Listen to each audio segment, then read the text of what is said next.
The nameless orphan girl suddenly became the last hope of a dying millionaire boy.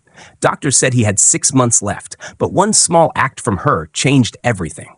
This isn't a story about money or power. It's a battle for life, where love stands against the impossible, and where miracle and truth collide. Are you ready to witness a miracle no one saw coming? San Francisco, a December afternoon. The wind lashed sharp against people's cheeks, cold enough to make even the wealthy in cashmere coats zip up to their chins.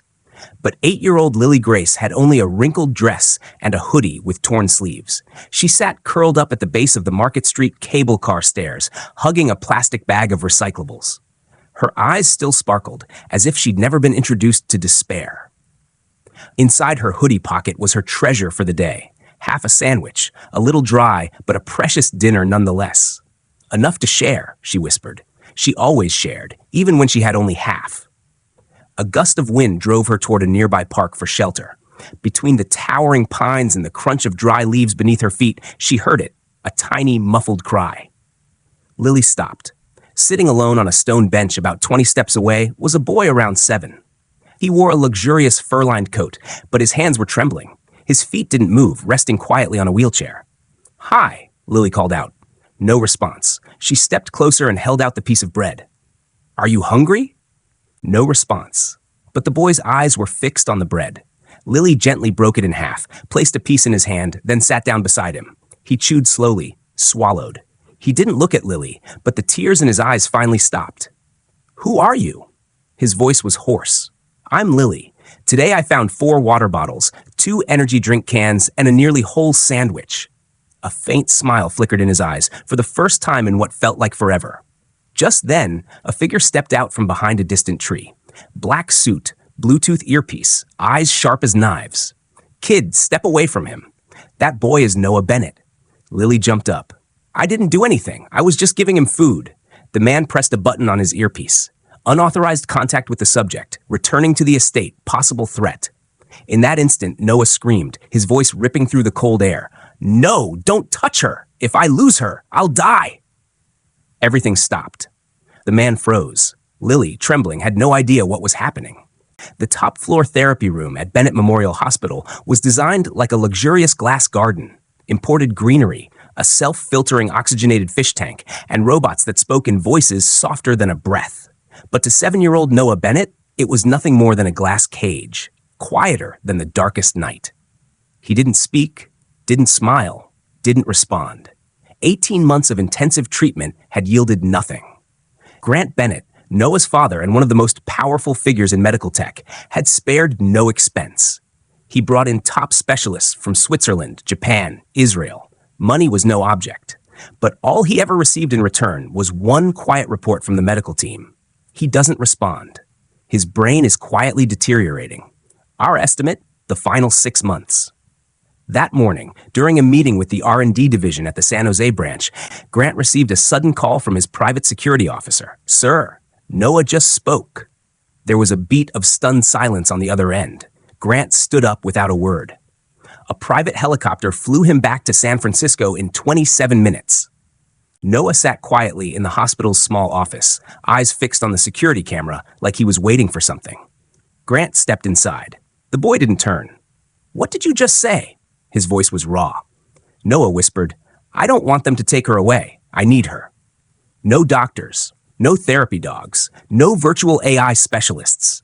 Just a homeless girl from the park, wearing a worn-out hoodie and offering half a sandwich. She was the one who broke his silence after more than a year. While Grant and the hospital board scrambled to pull security records, Lily Grace, an 8-year-old without a home, sat alone on a cold iron bench by the street. She still had no idea who the boy in the wheelchair really was. The adults around her kept asking, "Do you even know who that boy is? Did you approach him hoping for money? Do you understand how powerful that family is?" Lily paused, then answered without blinking, "I just saw a boy who looked lonelier than me." Behind the glass wall, an elderly therapist began to cry, because for 18 months, everyone had tried to fix Noah by figuring out who he was. But only Lily, who knew nothing, had reached him in the most extraordinary way. The temporary shelter in District 9 sat tucked behind an old fire station, its pale green paint peeling in wide, tired patches. The first thing that greeted Grant Bennett was the sharp scent of disinfectant, mingled with the groan of an old ceiling fan. A man who once ran private hospital chains across the U.S., who used private helicopters to exit million-dollar meetings, now stood waiting outside a small room where an 8-year-old girl with no name was being held for identity verification. The caseworker opened the door. She doesn't say much, hardly asked a thing. Grant nodded and stepped inside. Lily Grace sat at a chipped wooden table, one arm propping up her chin, eyes gazing out a small barred window. When she heard footsteps, she turned. No panic, no shame, just a calm, steady look, almost unsettling in a child who'd just been dragged away like a suspect. "I know I'm not supposed to feed strangers," Lily said first, her voice barely above a whisper. "But he was hungry, and I thought, if it were me, I'd hope someone would do the same." Grant looked at her for a long moment, silent. He'd faced brilliant minds, hardened negotiators, but this child's gaze left him uncertain. No anger, no pleading, just one quiet question. "Is Noah okay?" His chest tightened, not because of the question, but because of how it was asked.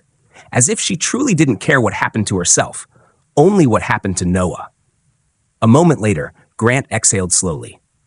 "I'm not here to scold you." He pulled out a thin folder. "You could come to my home a few times a week. There would be supervision. Noah, he really needs you. I can't promise anything more. This isn't an adoption offer. Just permission for you to be with him, if you agree." The room went quiet. Lily lowered her head, tracing the scratch marks on the table with her finger. Then she looked up, eyes free of blame or anger, just honest and plain. "I'm sorry, but I can't." "Why?" Grant barely whispered. "I don't want to be someone's friend, just for a little while and then disappear." Grant froze. That sentence, coming from adult, might have sounded like bitterness, but from Lily, it echoed like a wound, one that had been abandoned too many times. She wasn't afraid of poverty or loneliness, only of getting used to love and then having it taken away. He left the room without signing a single consent form. For the first time in years, Grant felt powerless to steer the outcome of a negotiation. Cynthia Bennett, Grant's older sister, had always been ruthlessly practical. While Grant was the tech visionary, Cynthia was the force behind the scenes, handling contracts, legal teams, and the ever-evolving list of people who should be kept far from the Bennett family. "You've lost control, Grant," Cynthia snapped, placing a folder firmly onto the marble desk in his office. Letting some nameless kid turn everything upside down? She could be a street actor, hired to get close to Noah. Grant crossed his arms. "You're talking about an 8-year-old girl." "It's not about age," Cynthia replied coolly. "It's about intent. And intent has no age." She pulled out another folder, thicker, bound in gray. "I ran a background check. No parents, no stable school records. But," she paused, flipping to the last page, "Lily once lived with her grandmother, a woman named Dr. Eleanor Grace." Grant leaned in slightly, interest piqued. She was a former field doctor, served in Iraq, retired early, and then lived in seclusion in a rural area. 2 years ago, her cabin burned down in a fire of unknown origin. No survivors, except for one child who managed to hide in the basement. "Lily," Grant said quietly. Cynthia nodded. "Yes, the incident was never fully explained. And after that, Lily disappeared from every system." She turned the final page of the file. A faded, grainy photo was clipped inside. A woman standing in a refugee camp, blood-streaked lab coat, wrapping a bandage around a child's arm. The child's face wasn't visible. Caption below, Dr. Eleanor Grace, Syria, 1986. Grant fell silent. He reached out and took the photo. For a moment, a memory, long buried, flashed back. The smell of blood, the roar of helicopters, his own tiny, trembling hands, and that woman's face. "I remember her." "What?" Cynthia asked, startled.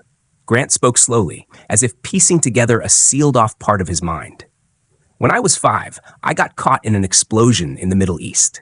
The person who pulled me out of the rubble was her, Eleanor Grace. I never saw her again, but I never forgot her eyes." The spacious room fell into a heavy silence. For the first time, Cynthia had no argument. And Grant knew Lily and Noah's meeting wasn't just coincidence. It was a quiet thread, woven from the woman who once saved his life, now reaching through time, through tragedy, in the form of her granddaughter, arriving just when his son needed saving most. Mornings at the Bennett estate usually began with soft sounds, a distant piano melody, the gentle hum of wheelchair wheels gliding across hardwood floors, the faint noises from Noah's room. But today, there was only silence.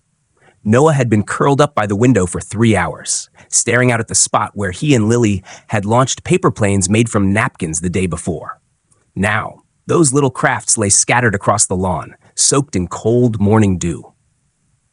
Over 300 miles away, Lily Grace sat huddled in the back seat of an old minivan, the mildew-heavy upholstery pressing in around her. A middle-aged woman with a laminated badge that read Child Welfare Services smiled as she spoke. "You're going to a better center, sweetie. There'll be more kids there, and even a pool." Lily didn't smile. She simply stared out the window, clutching the frayed yarn bracelet wrapped around her wrist, the last thing her grandmother had ever made for her. No one had told her why she was being moved. No goodbye, no explanation. Back at the Bennett estate, Noah hadn't said a word since being told Lily wouldn't be coming back for the foreseeable future. He refused breakfast, yanked out his feeding tube, and turned his face quietly to the wall. "Noah, do you want me to call Lily?" "No." A small reply, but the first time he'd spoken back. Why? Because she didn't choose to leave. Someone took her away.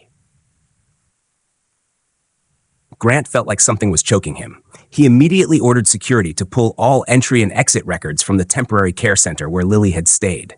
The results made him jump up.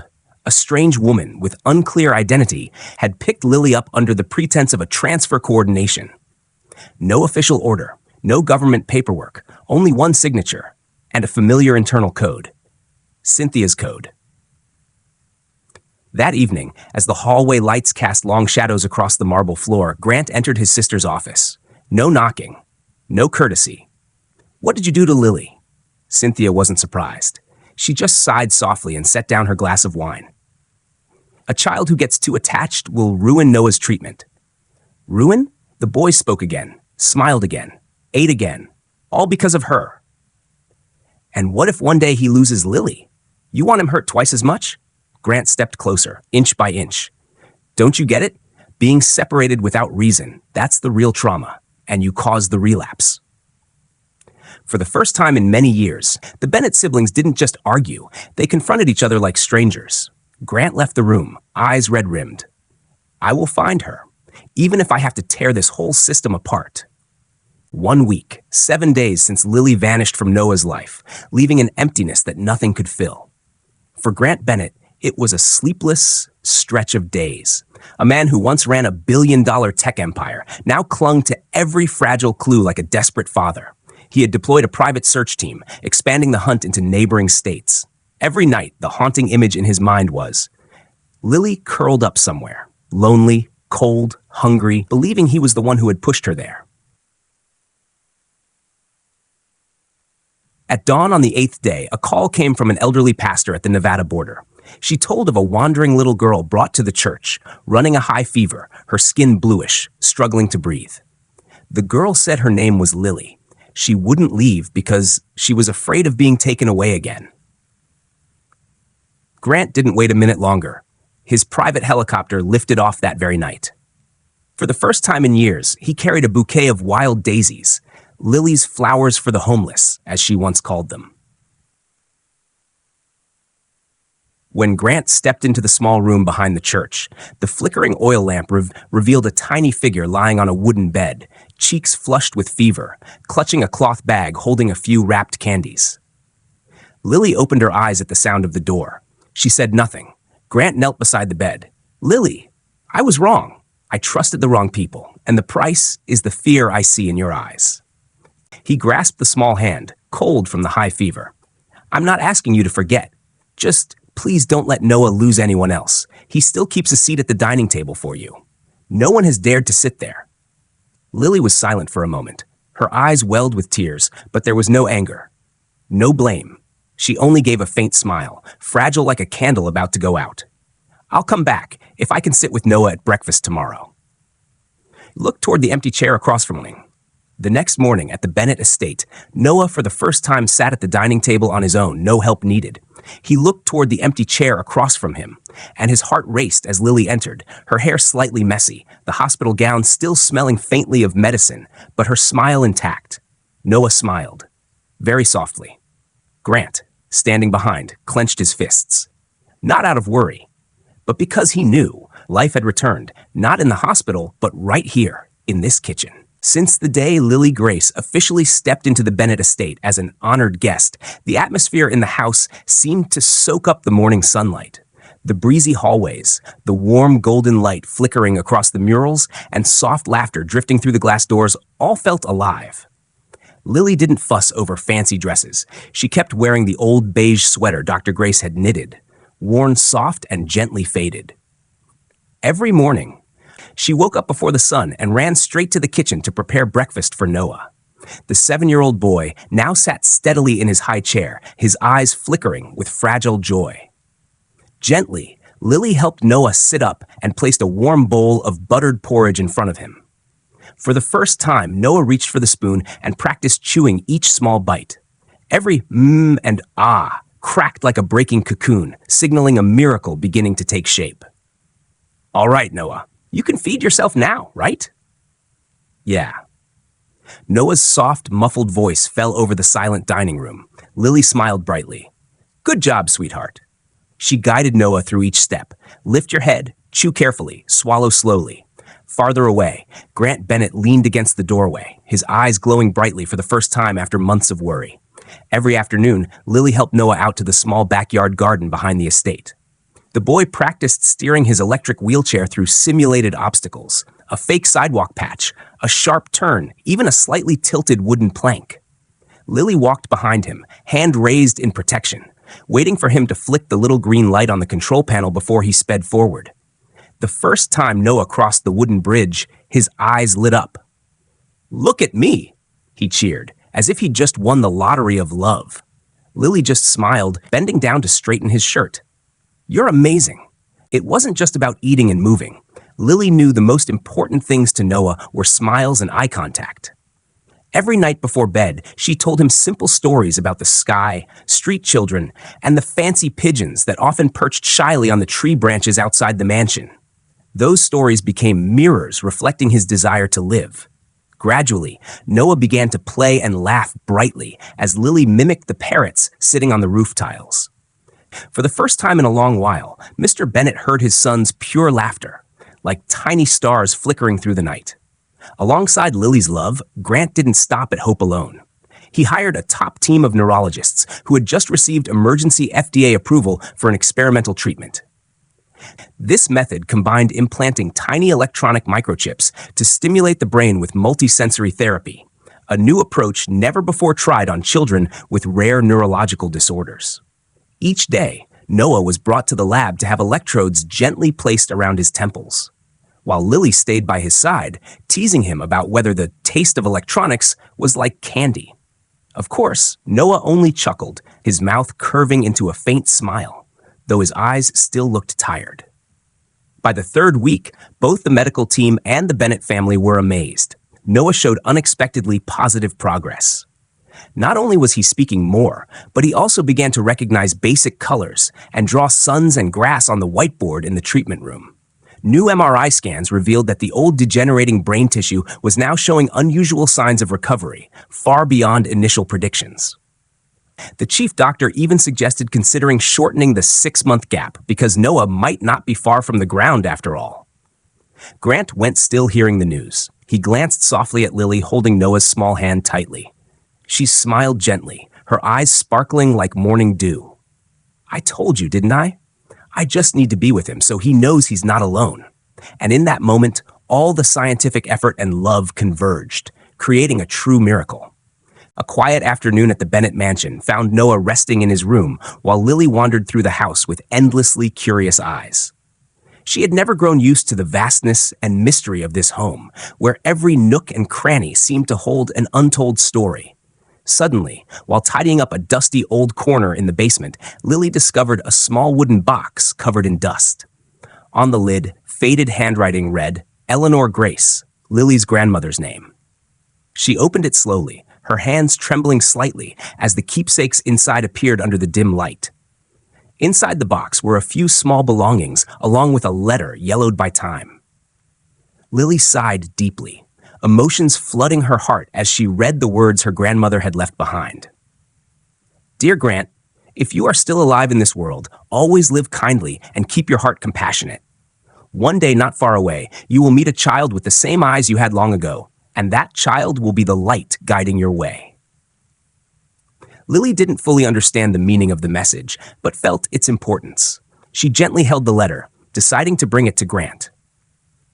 Grant Bennett was in his study when Lily knocked and handed him the letter. At first, he looked at it carefully, thinking it was just a small, inconsequential gift. But as his eyes passed over the lines, an unusual silence stretched between them. Each word in the letter seemed to awaken a deeply buried memory from his past. Grant recalled a terrible childhood incident, a shell explosion during the war when he was just a boy, and how a kind woman had saved his life at the very edge between living and dying. He uttered, his voice choked with emotion and surprise. Eleanor Grace? Lily's grandmother. She's the one who saved my life. Grant felt it clearly, as if fate had arranged this strange story.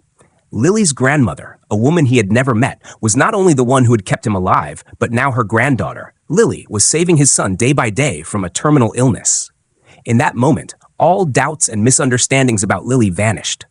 He realized this connection was no coincidence, but a sacred bond of destiny, a karmic link between two families. Lily looked at him with hopeful eyes, while Grant whispered silently in his heart, "We won't let this miracle slip away." Quietly, Grant tucked the letter into his desk drawer, deciding to keep this secret to let everything unfold naturally, so that love and the miracle healing Noah could grow fully, untouched by the past. The secret of Lily's grandmother was not only the key to faith, but also an invisible thread connecting past and present, lighting the future for both the Bennett and Eleanor families. 6 months have passed since Lily stepped into the Bennett family's life. Noah is still alive, still smiling. A boy whom doctors once said had only months to live is now living rare, peaceful days. The sound of cheerful arguments between the two kids echoes throughout the mansion. Today, as usual, Noah and Lily are having a lively debate about macaroni and cheese. Noah insists on the classic version, while Lily likes to add a bit of chili powder for some extra spice. "No, Noah, mac and cheese without chili powder is boring." "No way, Lily. Chili powder ruins the smooth cheese flavor." Their laughter and innocent banter are the clearest proof of Noah's miraculous recovery and the genuine friendship between him and the strong-willed orphan girl. Grant Bennett stands at the edge of the stage during the launch ceremony of the Lily Grace Foundation, a charity named after the girl who changed his son's life. The foundation aims to support homeless children and promote medical research to save disabled kids across the U.S. He feels every beat of his heart sinking with the applause from hundreds of guests. This is not only the result of hard work, but also a testament to a journey full of miracles and love. Lily stepped onto the stage, the spotlight illuminating her clear, slightly serious face. The audience fell silent, waiting for her words. She spoke just one short sentence, but it moved the entire hall. "I only shared half a loaf of bread. The rest was a miracle from a father who knew how to love at the right time." Those words echoed as a profound reminder of the power of love, a simple, sincere feeling that can change a life. Grant stood below the stage, tears in his eyes as he watched Lily and Noah laughing together. He silently thanked life for a miracle. A brave orphan girl who knows how to share, a child fighting a deadly illness with courage, and a family that has learned to love unconditionally. Their story is not just a medical miracle or a battle against fate, but a vivid testament to the strength of kindness, perseverance, and human connection. And as Lily once said, her small half loaf of bread was the beginning of an unforgettable journey, a journey of love, hope, and the very best that life can offer.